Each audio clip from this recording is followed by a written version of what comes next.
Nexteer in federal court regarding a contract dispute with a South Korean company.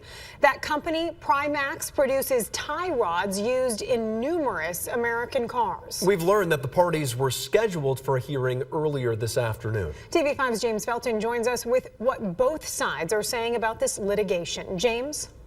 We're still waiting to find out what happened today in court, but this is how both parties arrived at this point. According to court records filed on April 10th, Nexteer says Primax refuses to continue deliveries of tie rods to them unless they immediately pay millions of dollars to the South Korean company. Nexteer tells the court that Primax also wants to dramatically raise prices going forward. Nexteer says Primax is in violation of the contract that was agreed to in 2024. Nexteer went on to say that Primax's halt on deliveries will quickly cause significant and irreparable harm to Nexteer and the rest of the automotive supply chain. Without tie rods from Primax, Nexteer said it would run out of tie rods by April 15th, this past Tuesday. Nexteer will then be unable to manufacture the steering assemblies that use those tie rods. A few days after that, Nexteer's customer General Motors will run out of the Nexteer steering assemblies it has on hand and will be unable to manufacture some of the world's most popular cars, including the Chevrolet Silverado, Tahoe and Suburban, GMC Sierra and Yukon, and Cadillac Escalade. When GM stops manufacturing those vehicles, its needs for all the components of those vehicles, from seats to windshields to electrical components, will cease, bringing shutdowns throughout GM's supply chain for those vehicles. The damages to Nexteer, GM, and the supply chain will be immense and incalculable, and the damage to Nexteer itself will be irreparable. Nexteer is seeking an injunctive relief and damages, but Primax disagrees, saying that Nexteer's justification is plagued with assertions that it believes sectors of the automotive industry will have to shut down operations. Nexteer holds the keys to its own jail cell and can avoid this impending economic disaster by paying under protest. Nexteer's refusal to pay is not irreparable harm, and as such, an order of injunctive relief would insult the public interest rather than favor it. Primax is requesting this court deny Nexteer's motion in its entirety and impose sanctions on plaintiffs' attorneys for filing such a frivolous motion. Meanwhile, Rob Spencer, Nexteer's automotive vice president and general counsel, released a statement saying that Nexteer's Saginaw facility is continuing to operate and shipments have not been impacted, also adding that we recognize the significance of the situation and look forward to a timely resolution for all involved.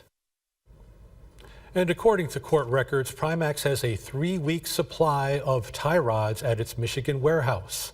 Back to you.